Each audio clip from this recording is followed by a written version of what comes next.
नमस्कार दर्शकों, स्वागत है आपका टीवी 24 पर। आपके साथ मैं हूं समर्थ प्रेरणा और आप देख रहे हैं हरियाणा विधानसभा चुनाव पर हमारी खास पेशकश सियासी धाकड़ कौन।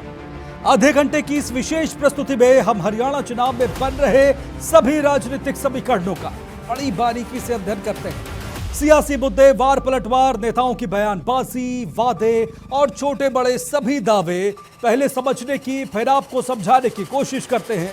हमारी नजर दिन भर की चुनावी उठापटक पर भी रहती है। तो आज के इस प्रसारण में क्या कुछ खास रहने वाला है, आइए जानते हैं। सबसे पहले फिरोजपुर झिरका का रुख करेंगे, जहां पिछले 2 बार से नसीम अहमद और मम्मन खान के बीच बड़ा रोचक मुकाबला देखने को मिला। इस बार के चुनावी माहौल में वहां का सियासी हालचाल जानेंगे सियासी चौपाल में। उसके बाद विवेचना में आज हरियाणा में दलित वोट बैंक की अहमियत को समझेंगे। विधायक जी कैसे रहे में पंचकुला विधायक ज्ञानचंद गुप्ता पिछले 5 सालों में कैसे विधायक रहे, ये खुद जनता से जानेंगे। और अंत में आपकी विधानसभा में करनाल, इंदरी, घरौंदा, नीलोखेरी और असंध की चर्चा। तो चलिए बिना किसी देरी के शुरू करते हैं अपनी ये खास पेशकश। लेकिन सबसे पहले दिन भर के बड़े सियासी घटनाक्रम जान लेते हैं खटाखट अंदाज में। संकल्प पत्र के नाम से बीजेपी का घोषणा पत्र हुआ जारी। किसानों के साथ महिलाओं पर पार्टी का फोकस, हरियाणा के सभी अग्निवीरों को परमानेंट नौकरी देने का वादा। बीजेपी के संकल्प पत्र पर कांग्रेस की प्रतिक्रिया, घोषणा पत्र में किए गए वादों को बताया जुमला। कांग्रेस सांसद दीपेंद्र हुड्डा ने बीजेपी पर बोला हमला, बोले 10 साल की सरकार के बाद भी बीजेपी के पास नहीं है बताने के लिए कोई काम, इसलिए राहुल गांधी, भूपेंद्र हुड्डा और मुझे लेते हैं निशाने पर। कांग्रेस के घोषणा पत्र को जगाधरी से बीजेपी प्रत्याशी कंवरपाल गुर्जर ने बताया झूठ का पुलिंदा। कहा चुनाव के समय कांग्रेस करती है झूठे वादे, सत्ता में रहते हुए पूरा नहीं करती कोई भी वादा। सिरसा में हुआ इनेलो, बसपा और हलोपा का संयुक्त कार्यकर्ता सम्मेलन। सभी दलों के नेताओं ने सभा को किया संबोधित। अभय चौटाला बोले गोपाल कांडा की रिकॉर्ड मतों से होगी जीत।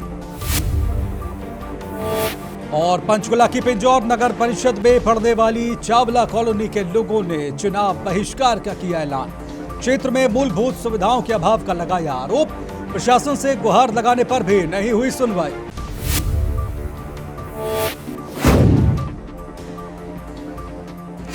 तो जैसे जैसे चुनाव परवान चढ़ रहा है, चुनावी सरगर्मियां भी तेज होती जा रही हैं। अब बात फिरोजपुर झिरका विधानसभा सीट पर लगी सियासी चौपाल की। फिरोजपुर झिरका में पिछले चुनाव में कांग्रेस के मम्मन खान ने जीत हासिल की थी।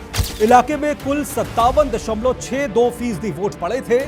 चुनाव में मम्मन खान ने बीजेपी के नसीम अहमद को 37,000 से अधिक वोटों के मार्जिन से हराया था। वहीं 2014 के विधानसभा चुनाव में नसीम अहमद इनेलो के टिकट पर चुनाव लड़े और मम्मन खान को हराया था। ये तो पिछले 2 चुनाव की बात है, लेकिन इस बार फिरोजपुर झिरका में चुनावी हलचल क्या है, चलिए जानते हैं सियासी चौपाल। विधानसभा चुनाव 2024 में अब ज़्यादा समय शेष नहीं बचा है। नुहू जिले की बात करें तो नुहू जिले में 3 विधानसभा सीटें हैं, जिनमें नुहू, फिरोजपुर झिरका और पुनाना विधानसभा सीट शामिल है। इस समय तीनों विधानसभा सीटों पर कांग्रेस का कब्जा है। पुनाना से मोहम्मद इलियास, फिरोजपुर झिरका से ममन खान इंजीनियर और नुहू से आफ्ताब अहमद इस समय मौजूदा विधायक हैं। पार्टी ने एक बार फिर से उन्हीं तीनों पर भरोसा जताया है। इस समय हम फिरोजपुर झिरका विधानसभा में हैं।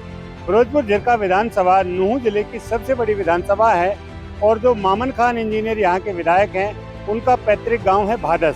भादस गांव में इस समय हम मौजूद हैं। काफ़ी सारे मतदाता हैं। चाय की यहाँ होटलें हैं, चाय की चुस्की यहाँ लेते हैं और दिन भर यहाँ पर चुनावी चौपाल लगती है। चुनाव के बारे में बातचीत करते हैं, कितना इस जिले का और इस विधानसभा का विकास हुआ है, क्या विधायक उनके उम्मीदों पर खरे उतरे हैं। तो हम मतदाताओं से बात करने की कोशिश करेंगे।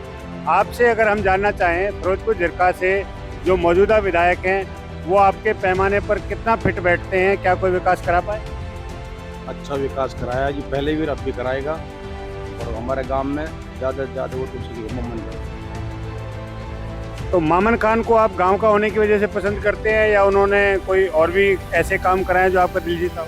उन्होंने यहाँ पे काम भी कराया और यहाँ पे नहीं, उन्होंने फिरोजपुर हल्का में भी काम कराया और हमारे यहाँ भी कराया, लाइट का, पानी का, बहुत काम कराया है, काम की वजह से भी गांव का भी। और मतदाता हमारे साथ हैं, क्योंकि अब ज़्यादा दिन समय नहीं बचा है। लगभग 15-17 दिन का जो चुनावी समय है वो बचा है। अगर हम बात करें 4 लाइन सड़क की बात करें, यूनिवर्सिटी की बात करें, अस्पतालों में डॉक्टरों की बात करें, तो 10 साल भारतीय जनता पार्टी की सरकार रही और उससे पहले 10 साल कांग्रेस की सरकार थी। किस सरकार को आप बेहतर मानते हैं और आपके हिसाब से क्या विकास यहाँ होना चाहिए? सरकार कांग्रेस की सरकार और मुमन अगर मतलब सत्ता में आए मैंने तो काम कराएगा पूरा, यूनिवर्सिटी लाएगा, डॉक्टर खाली बड़े अस्पताल इनमें डॉक्टरों की मास्टर की सारी सुविधा पूरी करेगा और लाइन बनवाएगा। अच्छा नेता, बढ़िया नेता है। अगर मुद्दों की बात करें तो हर विधानसभा चुनाव में मुद्दे होते हैं, कभी बेरोजगारी, कभी महंगाई, कभी नौकरी। आप युवा हैं तो क्या मुद्दे आपके हिसाब से इस बार विधानसभा? देखिए जी, देश को आज़ाद हुए कम से कम 75 साल से ऊपर हो गया है, लेकिन हमारी मांग आज भी मेवात की वही है, बिजली, पानी, सड़क। लेकिन ऑनलाइन की बात की जाए तो इस पर काफ़ी मौतें हो चुकी हैं, लेकिन सरकार का अभी तक इस पर भी कोई ध्यान नहीं है। रही रोजगार की बात, युवा हमारे जो अभी लगे हैं तो अपनी मेहनत के दम पे लगे हैं, सरकार उसमें कोई हाथ नहीं है, अपनी काबिलियत के दम पे लगे हैं। और रही महंगाई की बात, तो महंगाई इतनी है कि आम आदमी तो बहुत ही मुश्किल से गुजारा कर रहा है आज के टाइम में, कि इतना भारी सरकार ने देश के ऊपर वो कर रखा है कि आम आदमी का जीना दुश्वार हो गया है। कांग्रेस यहाँ पर पहले भी जीती है, इस बार भी कांग्रेस का जोर लग रहा है। क्यों आपको पसंद है कांग्रेस? हमारे को ये पसंद है, मजदूर को मजदूरी मिल जाए। इन्होंने अभी तक जो स्कूलों में कोई टीचर पूरे नहीं है, किसी स्कूल में टीचर पूरे नहीं है हमारे यहाँ भादस गाँव में। मेन चीज बच्चे की पढ़ाई है, पढ़ाई नहीं है तो आगे क्या जाएगा बच्चा।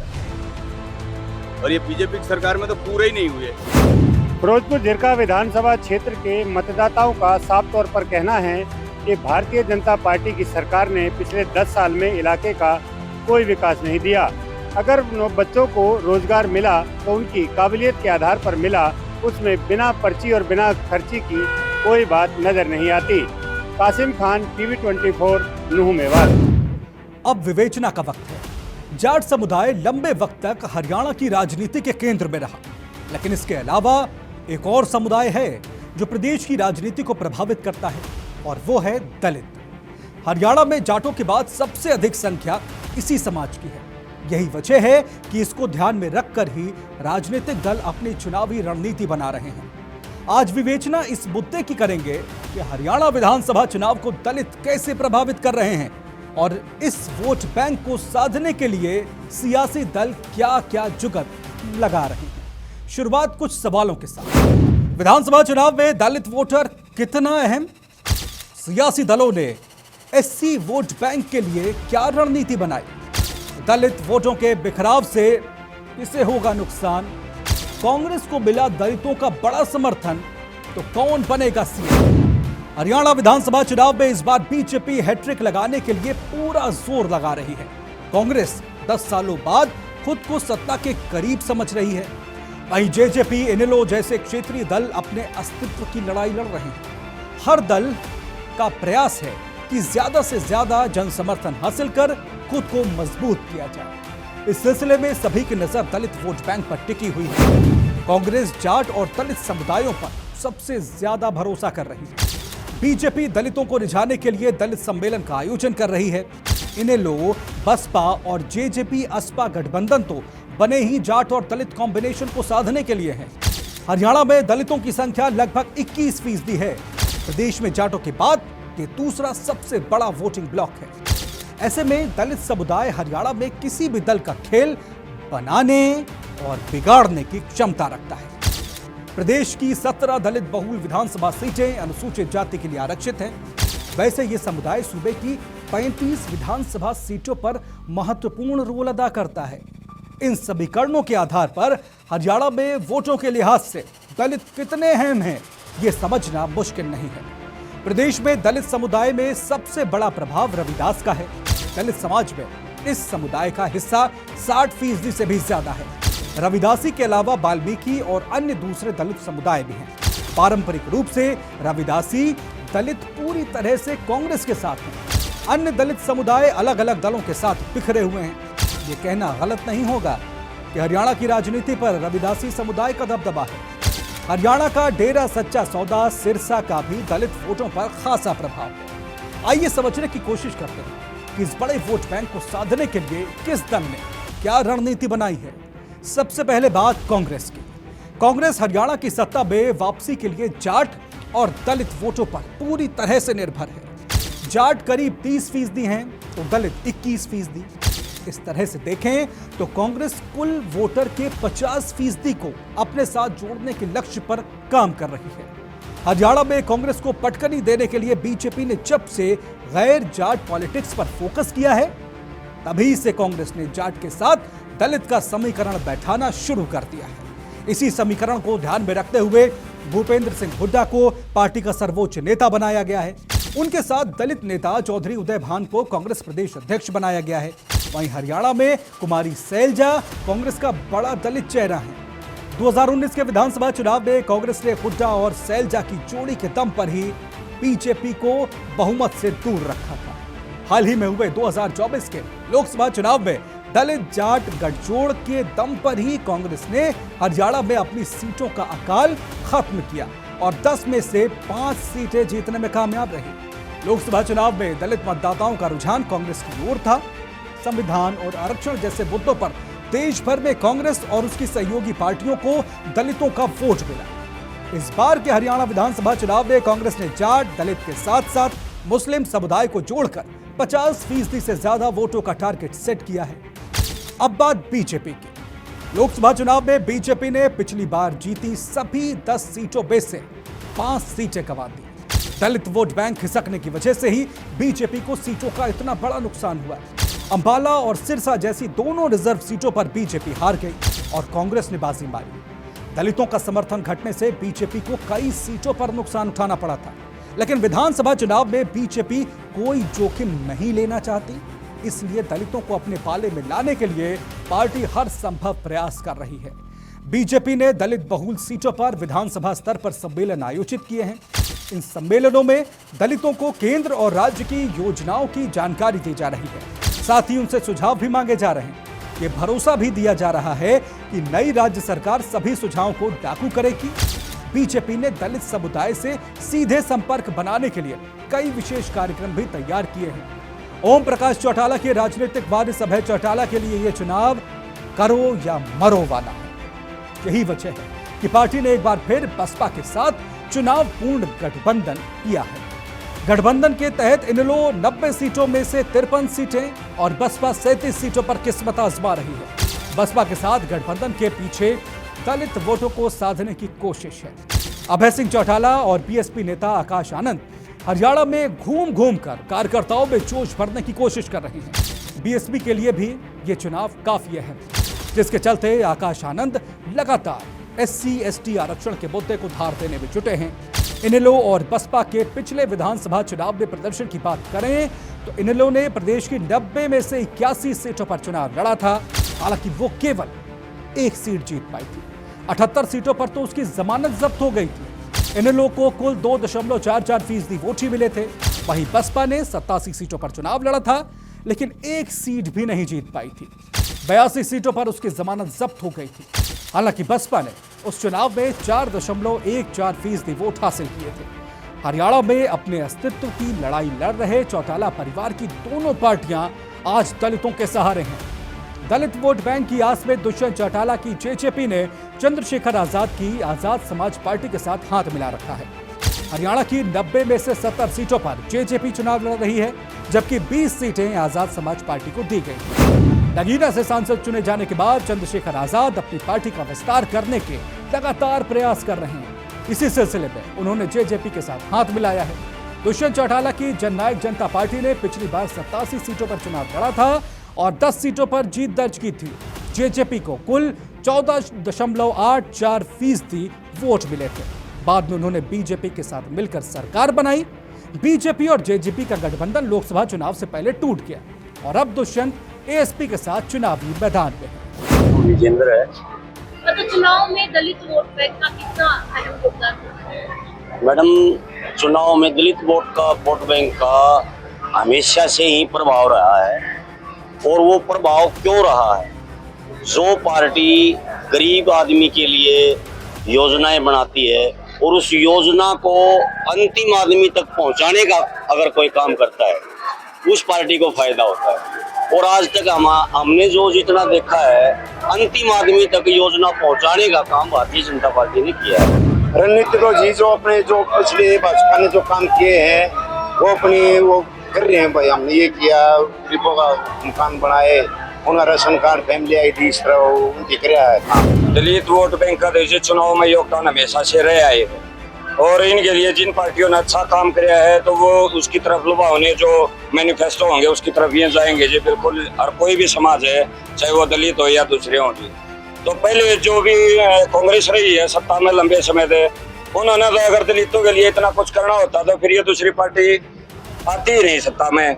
और इन्होंने सत्ता में आने के बाद हर सबके लिए भाई आयुष्मान कार्ड है, फैमिली आइडिया बना के भाई इनको बहुत सी ऐसी सुविधाएं दी हैं, सबके राशन कार्ड बनाए हैं, घर दिए हैं सबके लिए और सबकी पेंशन बनवाई हैं और भाई इनकी बुढ़ापा पेंशन और दूसरी ये चीज़ें भी बड़ी बढ़ाई हैं।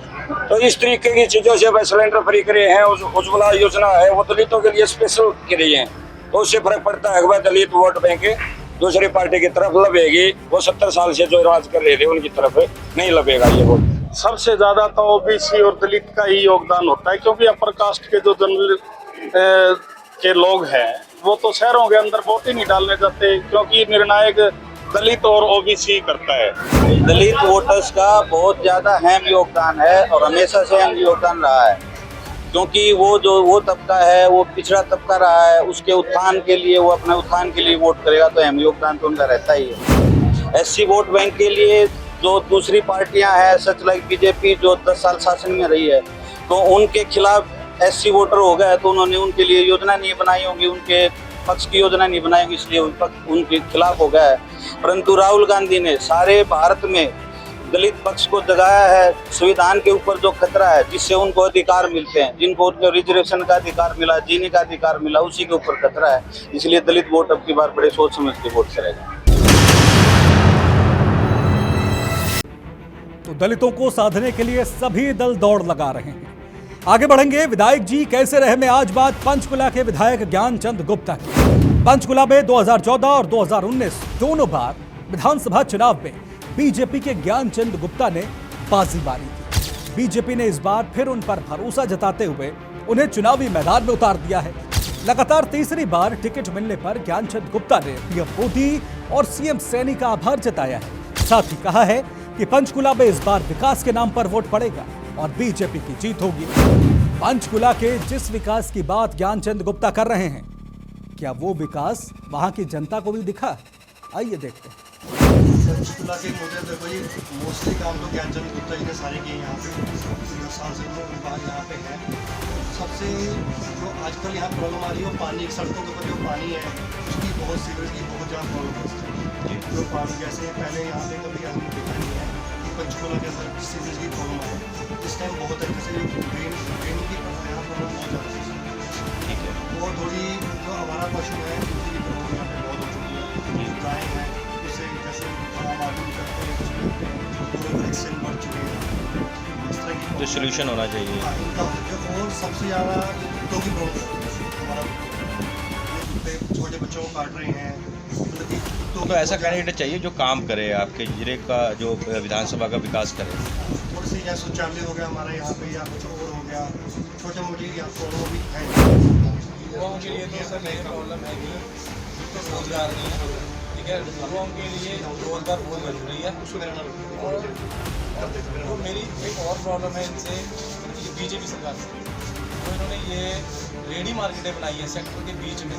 ये इन्होंने बिल्कुल अच्छा काम नहीं किया, क्योंकि वहाँ पे जो लोग बैठे इतने सालों से करोड़ों रुपये के उन्होंने बूथ ले रखे हैं। इन्होंने यहाँ पे बीच मार्केट के अंदर छोटे छोटे बूथ बना दिए हैं, जिससे जो बाहर की मार्केट है उनका काम बिल्कुल ख़त्म हो चुका है और जो काम है वो सिर्फ इन्हीं रेडी मार्केट वालों के पास है। अब ये देखो ना, जिस बंदे ने 3-4 करोड़ रुपये लगा के बूथ लिया था, इन्होंने 2-2 हज़ार रुपये के दिए बीच मार्केट के अंदर ही बूथ बना दिए। ये बिल्कुल भी अच्छा नहीं है। कुछ लोगों को फायदा पहुंचाने के लिए कई लोगों का नुकसान कर दिया इन्होंने, बल्कि जो इतने पुराने बैठे थे उनका तो नुकसान कर दिया है, और जो कुछ सालों से आगे रोडों में बैठे थे उनका इन्होंने फ़ायदा कर दिया। ये बिल्कुल अच्छी बात नहीं है। इनको अगर उठाना था तो इनको एक अलग से जगह देनी चाहिए थी साइड में, तो बीच मार्केट में नहीं बैठाना चाहिए था, क्योंकि जो इतने सालों से बंदे बैठे थे उनका काम बिल्कुल खत्म हो चुका है। और जो कल से आए थे इनका बढ़िया काम हो चुका है, इस चीज़ से बहुत प्रॉब्लम। तो सर हम क्या कह सकते हैं, काम हुए भी हैं नहीं भी हुए, ठीक है। बाकी जो हम हैं एक बिजनेसमैन, एक छोटे बिजनेसमैन हैं। हमारा जो यहाँ पे खाने का काम है, ढाबे वगैरह है, और भी जैसे नाई का काम है या और चून का काम है, जो भी यानी काम छोटी दुकानदार वाले हैं उनको एक बहुत बड़ा नुकसान हुआ है। यहाँ पे एक वेंडिंग जोन बनाया गया, जो यहाँ मार्केट में एक बहुत बढ़िया पार्किंग की जगह है, उस जगह में एक वेंडिंग जोन बना दिया गया, जबकि इस वेंडिंग जोन को सेक्टर 4 में अपना पंप के पास जगह मिली थी, लेकिन यहाँ बना दिया गया। उस वेंडिंग जोन बनने के कारण हमारी सब लोगों के दुकानों का काम खराब हुआ है। हम तो सरकार से यही चाहते हैं कि इनको कहीं अच्छी जगह स्थान दिया जाए, ताकि हम लोग दुकानदार जो हैं, छोटे दुकानदार, ना हम ऊँचे में हैं ना हम नीचे में हैं। हम छोटे दुकानदार हैं, बिल्कुल फंस चुके हैं, ना काम छोड़ सकते हैं ना आगे बढ़ सकते हैं। अब हम क्या कर सकते हैं, सरकार देखे, जो भी सरकार आएगी हम तो उनसे यही रिक्वेस्ट करेंगे कि हो सके तो इस वेंडिंग जोन को यहाँ से हटा दिया जाए, इनको कहीं अच्छी जगह स्थान दिया जाए। वैसे तो देखो मेन चीज़ बेरोजगारी का सिंपल सी बात जी, मेन मुद्दा भी यही है। सरकार जो भी आए रोजगार की तरफ शिक्षा का सबसे ज़्यादा मुद्दा है जी, क्योंकि प्राइवेट स्कूलों में तो देखो बहुत ये महंगाई है, सरकारी स्कूलों में नहीं पढ़ा सकते, प्राइवेट में बहुत ज़्यादा महंगाई, 2-3 चीज़ें मुद्दे जाते हैं। और अंत में बारी आपकी विधानसभा, जिसमें आज करनाल, इंद्री, घरौंदा, नीलोखेरी और असंध विधानसभा क्षेत्रों की चर्चा करेंगी हमारी सहयोगी शिखा। नमस्कार, मैं शिखा श्रीवास्तव, आपकी विधानसभा में आपका स्वागत है। सबसे पहले बात पानीपत सिटी विधानसभा की करेंगे। इस सीट पर 2019 में बीजेपी की जीत हुई थी। पिछले चुनाव में पानीपत सिटी में कुल 62.84% वोट पड़े थे, जिसमें भारतीय जनता पार्टी के प्रमोद विज ने कांग्रेस के संजय अग्रवाल को 39,545 वोटों के मार्जिन से हराया। अब बात पानीपत रूरल विधानसभा सीट की कर लेते हैं। साल 2009 में इस सीट से निर्दलीय ओम प्रकाश जैन ने पहली बार जीत हासिल की थी। कांग्रेस तीसरे नंबर पर थी और वहीं 2014 में कांग्रेस ने अनुभवी खुशीराम जागलान पर दांव खेला था, लेकिन बीजेपी के महिपाल ढांडा ने उन्हें हरा दिया था। 2014 के विधानसभा चुनाव में कांग्रेस जमानत जब्त हो गई थी। वहीं पिछले यानी साल 2019 के चुनाव में कांग्रेस ने पूर्व परिवहन मंत्री ओम प्रकाश जैन को मैदान में उतारा, लेकिन कांग्रेस की हालत वही रही। कांग्रेस प्रत्याशी को सिर्फ 12,000 वोट मिले और उनकी भी जमानत जब्त हो गई। पानीपत की समालखा जनरल कैटेगरी की सीट है। 2019 में कांग्रेस के धर्म सिंह चोकर ने यहाँ 14,942 वोटों के अंतर से जीत हासिल की थी। उन्हें 52.16% वोट शेयर के साथ 81,898 वोट मिले थे। धर्म सिंह चोकर ने बीजेपी के शशिकांत कौशिक को हराया था, जिन्हें 66,956 वोट मिले थे। वहीं 2014 के विधानसभा चुनाव में रविंद्र मचरौली ने इस सीट से जीत हासिल की थी। 2014 के विधानसभा चुनाव में रविंद्र मचरौली को 35.42% वोट शेयर के साथ 53,294 वोट मिले थे और कांग्रेस उम्मीदवार धर्म सिंह चोकर को 32,921 वोट मिले। इसराना विधानसभा सीट पर 2019 में कांग्रेस ने जीत दर्ज की थी। 2019 में इसराना में कुल 48.21% वोट पड़े थे, जिसमें कांग्रेस के बलवीर बाल्मीकि ने बीजेपी के कृष्ण पवार को 20,015 वोटों के मार्जिन से हराया। आपकी विधानसभा में फिलहाल के लिए इतना ही। नमस्कार। तो हरियाणा विधानसभा चुनाव से जुड़ी हुई इन तमाम दिलचस्प खबरों के बीच पता ही नहीं चला कब आपसे विदा लेने का वक्त आ गया। सियासी धाकड़ कौन की हमारी आज की पेशकश में फिलहाल इतना ही। मुझे दीजिए इजाजत, लेकिन आप बने रहिए टीवी 24 के साथ। नमस्कार।